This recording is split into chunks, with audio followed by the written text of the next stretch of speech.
हाथ अपनो साले करगुदी लाल तेरी ले ले भाई। अबे मेरा साले हुए हाथ ये हाथ पकड़ लिया भैया का।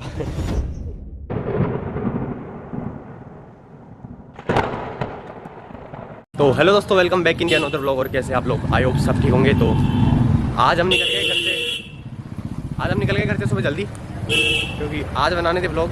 अब शायद मैं कल तो पहुंच ही जाऊंगा घर पे, ऐसा तो पक्का मेरे को लगता ही है। ठीक है, तो अभी अपन जा रहे हैं सेवा कुंज। ये एक जगह एकमात्र ऐसी जगह है जो फेमस जगहों में से रह गई है अपने वृंदावन के अंदर। बाकी काफ़ी सारे मंदिर है, जैसे अपने वैष्णो देवी का मंदिर है, काफ़ी सारे मंदिर वो मैंने नहीं दिखाया। समय का अभाव बोल सकते हो, या फिर जाने में अव्यवस्था असुविधा जो हो गई थी उसकी वजह से। तो अभी अपन चल रहे सीधा सेवा कुंज में। मैंने पहले की वीडियो में भी बताया था कि अपन जाएंगे, पर जा नहीं पाए थे। तो अभी चलते सीधा और वहीं पे बताते हैं। अभी चल रहे हैं, इस गली का नाम है छिपी गली। अब बड़े भैया बताएंगे यहाँ से सारे भाइयों ने। अच्छा, इसका नाम छिपी गली इसलिए है क्योंकि जो गली छपी हुई है, और उसमें इसी छोटी सी गली में इतनी गलियाँ छोटी छोटी जो आपको दिखेंगी भी नहीं। आपको दिखाते हैं, ये दिखाओ गली को। अभी एक पीछे गई थी, एक ये गई। हर कोई बंदा पहुंच नहीं पाता है इनमें।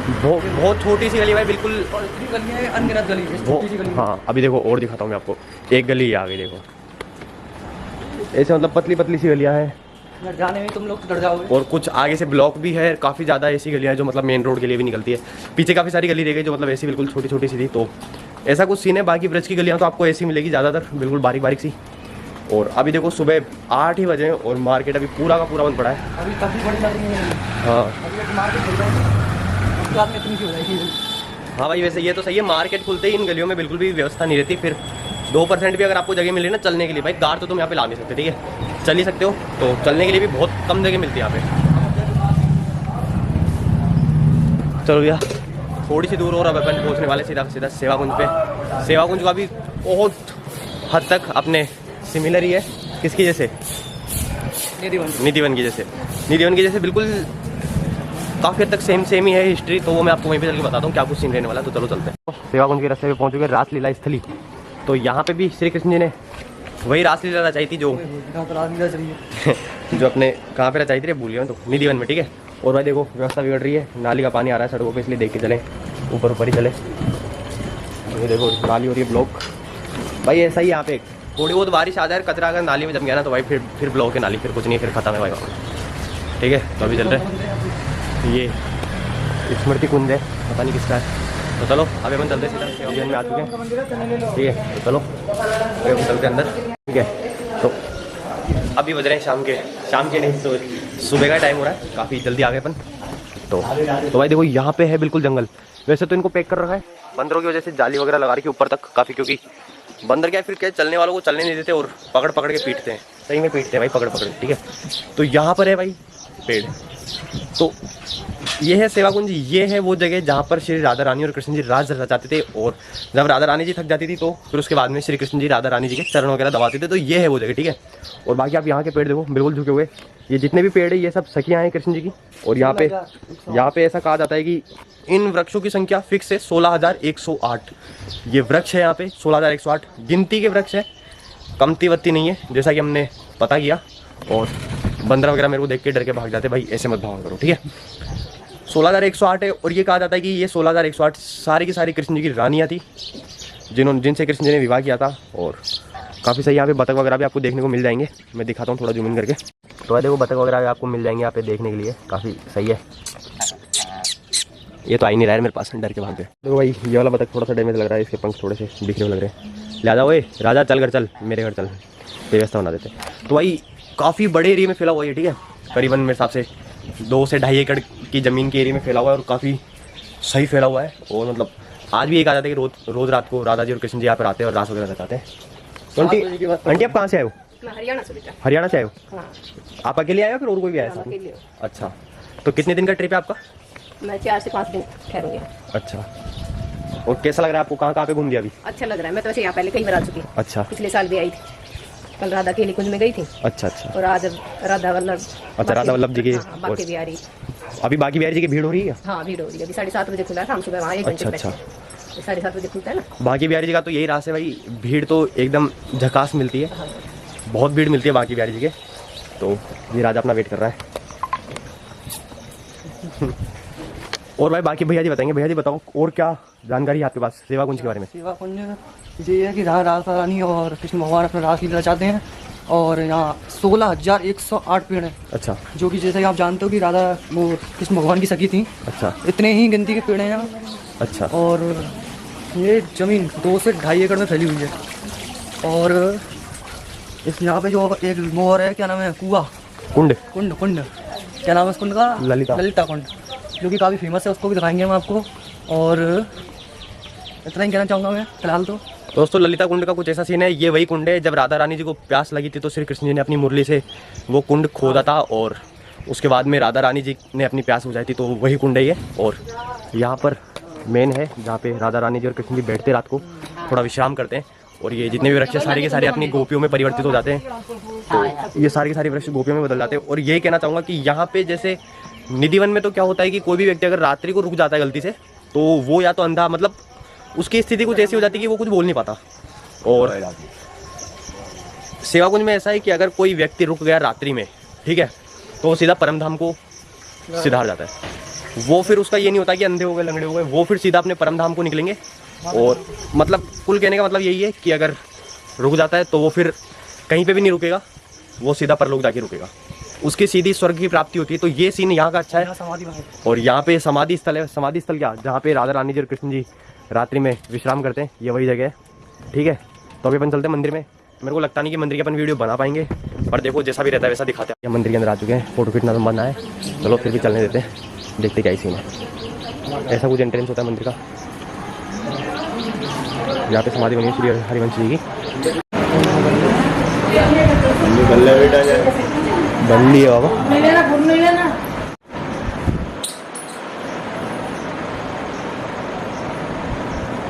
तो देखो दोस्तों, जैसे अपन मंदिर को थोड़ा सा क्रॉस करके आउटसाइड में आते हैं बाहर की तरफ निकलने के लिए, तो भाई ये चरण मिलते हैं। यहाँ पे है ये राधा रानी जी के चरण, ठीक है, और ये है श्री कृष्ण भगवान जी के चरण। तो देखो राधा रानी जी और कृष्ण जी, और बाकी ये बंगला वगैरह जब सजाते तो इनके ऊपर फूल वगैरह से काफ़ी अच्छी व्यवस्था की जाती है।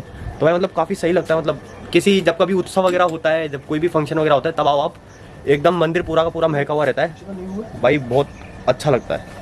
ये पता नहीं कुछ तो है पर पता नहीं क्या है, काफ़ी अच्छा लगता है भाई। ऐसे मंदिरों में आओ, घूमो करो, दिल को बहुत अच्छा लगता है, सुकून मिलता है। और बाकी कहाँ पर है, बंदर वगैरह बैठे रहते हैं यहाँ पे, और बाकी जालियों की वजह से काफ़ी सही व्यवस्था कर दी अभी तो, नहीं तो भाई बंदर क्या पीछा नहीं छोड़ते एकदम। काफ़ी सारे लोगों को तो पकड़ लेते हैं भाई, जैसा कि आपको मैंने है ना टेढ़े खंबे वाले मंदिर में दिखाया है। सच में भाई बहुत गंदी व्यवस्था है बंदरों की, चलते चलते इंसान को छेड़ देते हैं। तो भाई वही कहना चाहूँगा, मतलब अलग ही चलता है इनका सीन कोई देखने लायक है नहीं वैसे। देखो दोस्तों, भैया जी अटकेलियाँ कर रहे हैं, ये लो ये धार पहुँचा दी, थोड़ा पेड़ों में भी पानी डाला जाए। आ जाओ आ जाओ। तो अभी हमने रास्ते में आ रहे थे तब एक मंदिर देखा था, माखन चोर कृष्ण, जहाँ पे कृष्ण जी ने माखन चुराया था गोपियों का, माखन चोर लीला जहाँ पे अपनी संपन्न करी थी। तो वो वाला मंदिर भी दिखाएंगे आपको, काफ़ी सही मंदिर है। बाकी मैं यहाँ से पहले जाकर नहीं आया हूँ, जाएंगे तभी पता चलेगा क्या कुछ सीन है, आपको भी पहली बार ही दिखाऊंगा मैं। तो दोस्तों बने रहो और चलते अपन सीधा माखन चोर मंदिर में आ जाओ। और देखो भैया जी बंदर को दाना पानी देते हुए, खाले बेटे साले करगुदी लाल तेरी ले ले भाई। अबे मेरा साले हुए हाथ। ये हाथ पकड़ लिया भैया का।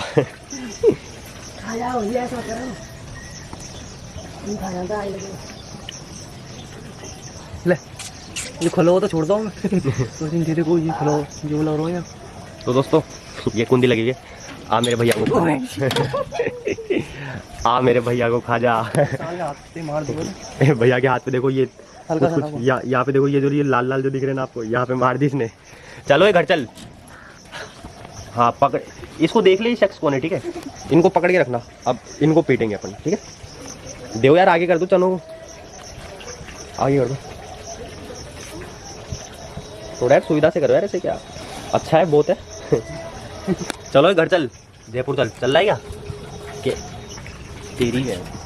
तो देखो दोस्तों भैया जी छेड़ रहे हैं, चलो ए भाई वो गेट देख रहा है कहाँ से आऊँ मैं।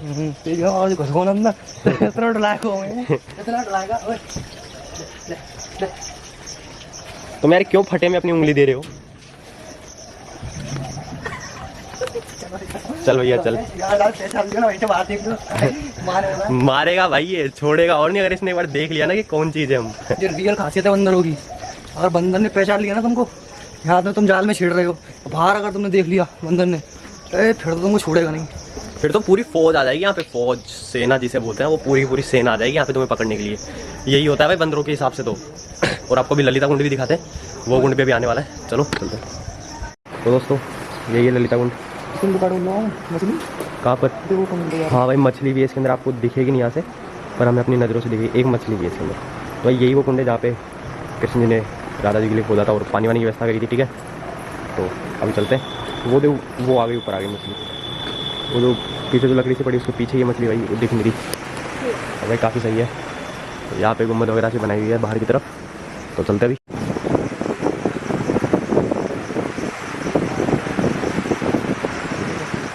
पैर रखने वाला था भाई, वहाँ रास्ते पे वो देखो थोड़ा थोड़ा श्रिंक हो रहा है। ये सीप है, अब देखो अपने श्रिंक हो जाएगा अपने आप ही, इसके अंदर पूरा का पूरा सेट हो जाएगा। देखो मैं भी इसको थोड़ा सा छेड़ता हूँ। उठा के क्यों लेकर उठा लो। तो देखो दोस्तों ये एकमात्र ऐसी चीज़ है जिसको आप अगर ब्लेड पे चलाओगे ना, ब्लेड जानते हो जिससे दाढ़ी वाड़ी बनाई जाती है, ब्लेड, उस पर चलाओगे ना तो भी ये नहीं कटेगा। ये ब्लेड की सीधी धार पे भी चल सकता है, इसके अंदर इतनी कैपेसिटी होती है। और भाई इसको इसकी जगह पे छोड़ दिया जाए, इसमें छोड़ दो पानी में, ऊपर ऊपर चले। मरेगा क्यों यार, पानी में रहते हैं यार ये।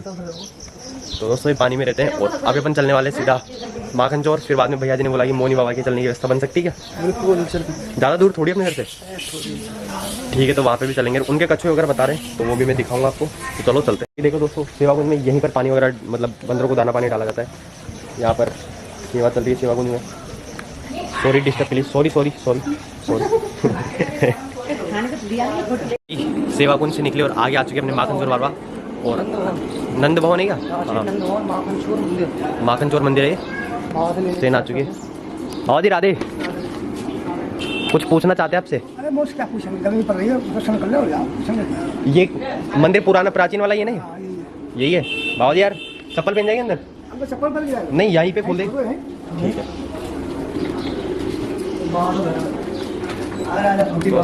बाबा जी थोड़े हाल बलाट में गुस्सा से हो रहे हैं। और यही है वो प्राचीनतम मंदिर जहाँ पे भगवान जी ने अपने माखन चोर की लीला नहीं मतलब लीला करी थी। चलो ऊपर चले। ये देखो ये मटके वगैरह माखन वगैरह है। बाहर बाबा जी बैठे थे, वो थोड़े से गुस्सा हो रहे थे हम पे। और तो यही है माखन चोर मंदिर, काफ़ी मतलब सही है, बहुत पुराना मंदिर। मैं भी फर्स्ट टाइम पे आया यहाँ पे। हाँ वो कान्हा जी पलंग पे लेटे हुए अगर आपको दिख रहा हो तो आइए अभी से आइए, ठीक है। तो और तो भाई यही है, केले वगैरह का पेड़ है, सरस्वती माता जी का मंदिर वगैरह है और अपने शिव जी वगैरह है सारे। बहुत ही इंपॉर्टेंट जगह पे एक ऐसे चमत्कारी गुरु जी के पास में जो बहुत ही चमत्कारी थे और उनके कुंज का नाम है वेणु विनोद कुंज नाम से इनका कुछ स्थान रहने वाला है। काफ़ी प्राचीन है मतलब ये, और इनकी भाई हिस्ट्री कुछ ज़्यादा ही तगड़ी है, कुछ सच में बहुत ही ज़्यादा तगड़ी। तो अभी अपन अंदर चलते हैं और अंदर से आपको दिखाता हूँ मैं क्या कुछ सीन लेने वाला है। बहुत मतलब एक नंबर बोल सकते हो आप, बहुत ही सिद्ध पहुँचे हुए बाबा जी थे। तो भैया जी अपने आगे आगे चलते क्योंकि मैं हमेशा पीछे रहता हूँ इनके, ठीक है। चलो भैया। तो भाई ये आवश्यक सूचना कुछ पढ़ लीजिए आप लोग। तो चलो चलते हैं। ये है समाधि मंदिर, ठीक है। और आगे अपन चलते हैं अंदर।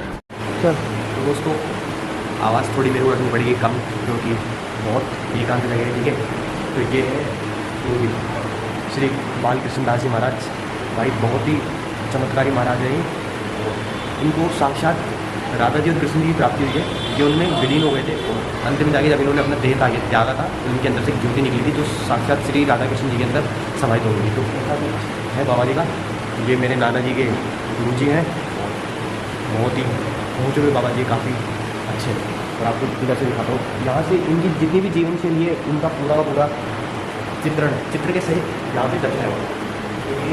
गुरु जी का कुछ ऐसा सीन है कि उनको एक बार राधा कृष्ण जी के दर्शन हुए थे स्वप्न में। तो राधा कृष्ण जी ने उन्होंने कहा था कि हम तुम्हें साक्षात स्वयं के अंदर विलीन कर लेंगे। तब से ही महाराज श्री राधा कृष्ण जी की भक्ति में विलीन रहने लगे और उन्होंने काफ़ी मतलब अपने आजीवन काल से ही राधा कृष्ण जी की भक्ति करी है और अंत समय में आगे ये श्री राधा कृष्ण जी में विलीन हो गए थे। बताना चाहूँगा कि ये अपने तमिलनाडु के रामेश्वरम से अपना ताल्लुकात रखते हैं, काफ़ी दूर के हैं बाबा जी। और अपने अंत समय में वृंदावन में आके रहने लगे थे। 1945 के आसपास की बात है जब बाबा जी ने अपनी समाधि ली थी। तो बाबा जी को जैसे थे, बाबा जी को 5 साल पहले आया था स्वप्न कि ऐसे ऐसे विलीन कर लेंगे, फिर उसके बाद में अंत के अपने मृत्युकाल के 2 वर्ष पूर्व बाबा जी की हालत बहुत ख़राब हुई थी। बाबा जी जब भी राधा कृष्ण का नाम लेते थे तो वो माला के ऊपर लेते थे, पर माला उनकी मोतियों की नहीं होती थी, तुलसी माला नहीं होती थी, उनकी अश्रु माला होती थी। आंसू का एक बूंद गिरता था तो महाराज जी उसके ऊपर अपना नाम लेते थे। तो भाई महाराज जी जैसे अपनी समाधि में लीन होते थे, और अंत समय में ऐसे बताया जाता है कि महाराज जी को ये तक नहीं पता था कि सुबह कब हो रही है, शाम कब हो रही है। महाराज जी अपनी गुफा के अंदर जाते थे, वहीं पर ही अपनी समाधि लगाते थे। प्रातः सुबह 3 बजे, प्रातः सुबह 3 बजे से महाराज जी की समाधि चालू होती थी, सायंकाल 7 बजे। अब आप लोग देख सकते हो इतने समय में कोई भी व्यक्ति सूर्योदय और सूर्यास्त कैसे देख सकता है, जबकि वो गुफा के अंदर है सुबह 3 बजे से लेकर सायंकाल 7 बजे तक। और फिर 7 बजे के बाद में वो दीक्षा लेने जाते थे, दीक्षा लेने जाते थे। तो वो कुछ है महाराज जी का। और महाराज जी जब भी सेवा में लीन होते थे, जब भी अपनी समाधि में लीन होते थे, तो इनको ये तक नहीं पता होता था कि मैं कहाँ पर हूँ, किस हालत में हूँ, कैसे हूँ, कुछ नहीं। इनके सेवक लोग, इनके जो चेले जो लोग होते थे, वही इनकी सब देखभाल करते थे, इनको भोजन करवाना, सब कुछ। महाराज जी को बिल्कुल भी नहीं पता होता था, महाराज जी बिल्कुल बेसुध अपने भक्ति भाव में लीन रहते थे। तो भाई ये महाराज जी की यहाँ से जीवन शैली स्टार्ट हो जाती है। महाराज जी की जीवन शैली बहुत ही प्रभावित रही है। पहले मतलब महाराज जी के इतने ज़्यादा भक्त नहीं हुआ करते थे, फिर धीरे धीरे करके महाराज जी के भक्त बढ़ने लगे। और महाराज जी ऐसे ही कांटो फूलों में पड़े रहते थे। और इसके बाद मैं आपको ये दिखाता हूँ, ये देखो, ये महाराज जी के भक्त हैं, सेवक लोग हैं, जो महाराज जी को पकड़ के इनको लेके जाते थे, इनको खाना वगैरह खिलाते थे, इनका पूरा ध्यान रखते थे। क्योंकि महाराज जी बिल्कुल बेसुध होकर रहते थे, तो महाराज जी को कुछ भी पता नहीं होता था कि क्या चल रहा है मेरे जीवन में। महाराज जी सिर्फ अपनी भक्ति में लीन रहते थे और बस भक्ति करते थे। और बाकी सारे सेवक लोगों का काम था इनको संभालने करने का, देखने का, ये कहाँ पर है कहाँ पर नहीं, क्योंकि महाराज जी अपनी भक्ति में लीन है, तो उनको कुछ भी ध्यान नहीं है कि वो क्या कर रहे हैं। उसके बाद में ये है महाराज जी की फोटो, और उसके बाद में देखो ये महाराज जी बेसुध है, महाराज जी को कुछ भी ज्ञान नहीं है कि अभी अपन क्या कर रहे हैं क्या नहीं कर रहे हैं। यहाँ पे भी देखो महाराज जी मतलब उठाने वाले, सुलाने वाले, महाराज जी के सेवक लोग लगे रहते थे, और महाराज जी बिल्कुल ही बेसुध रहते थे श्री कृष्ण जी की भक्ति के अंदर। ये कुछ महाराज जी की जीवन शैली रही है, बहुत ही प्रभावित जीवन शैली है। महाराज जी अगर जैसे कहीं पर रह गए तो वो रह गए, फिर इनको कुछ सुध नहीं है कि मैं क्या कर रहा हूँ क्या नहीं कर रहा हूँ। ये कुछ ऐसा पूरा का पूरा दिखाया हुआ है। महाराज जी से प्रभावित होकर काफ़ी लोग महाराज जी को अपने गुरुजी मानने लगे थे।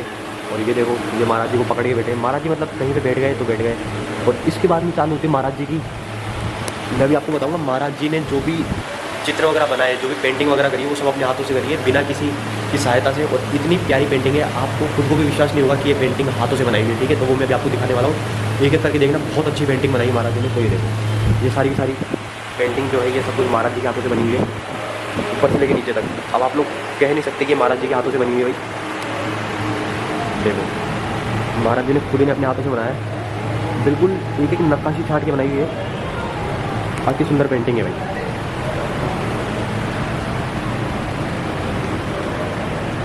बहुत ही अच्छी, मतलब क्या ही बोलूँ इनके बारे में। सब ये सब कुछ महाराज जी के हाथों का बना हुआ है। ठीक है, और ये भी महाराज जी के हाथों का बना हुआ है। इसके बाद में देखो ये फिर वही लीला चालू हो जाती है। महाराज जी इतने तल्लीन रहते थे कि महाराज जी को कोई सुध नहीं रहती थी।